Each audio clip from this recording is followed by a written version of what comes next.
Napoleon Bonaparte was born on the island of Corsica in 1769. He was a bright and ambitious boy, fascinated by military history and strategy. At a young age, he left home to study at a military academy in France. Napoleon quickly rose through the ranks of the French army. He impressed his superiors with his intelligence, courage, and determination.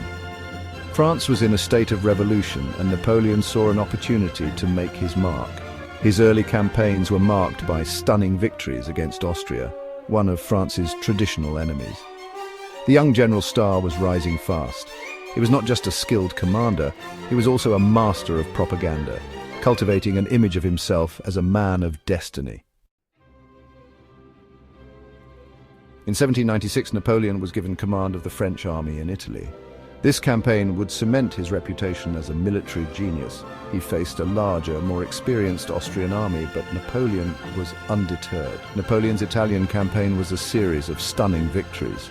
He used speed, surprise, and innovative tactics to outmaneuver his opponents. He emerged from this campaign a national hero. His victories not only secured France's borders, but also expanded its territory and influence.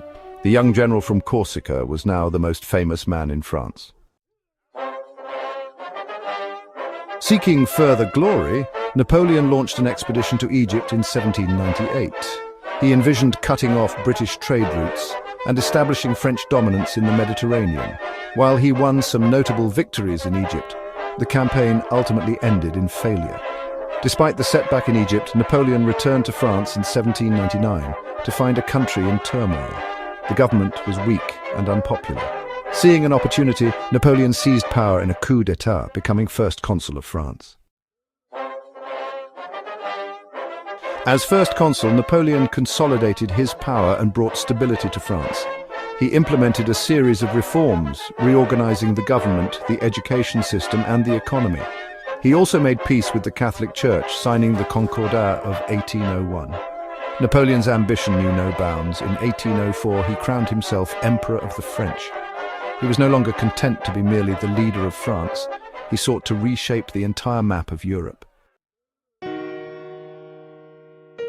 One of Napoleon's most lasting achievements was the Napoleonic Code, a comprehensive legal system that he introduced in 1804. This code modernized French law, promoting equality before the law, religious tolerance, and the protection of property rights. The Napoleonic Code was widely influential, not just in France, but throughout Europe and beyond. It became a model for legal systems in many other countries, spreading Napoleon's influence long after his death. The Grande Armée's triumphs and defeats. Napoleon's armies, known as the Grande Armée, dominated Europe for over a decade. He led France to victory after victory, crushing his enemies in a series of brilliant campaigns. From the snowy fields of Russia to the sunny plains of Spain, his name struck fear into the hearts of monarchs and generals alike. However, Napoleon's ambition eventually led to his downfall. His invasion of Russia in 1812 proved to be a catastrophic mistake. The harsh Russian winter and the scorched earth tactics of the Russian army decimated the Grande Armée. Exile to Elba, a temporary setback. Weakened and defeated, Napoleon was forced to abdicate in 1814. He was exiled to the island of Elba, a small island off the coast of Italy. However, Napoleon was not finished yet.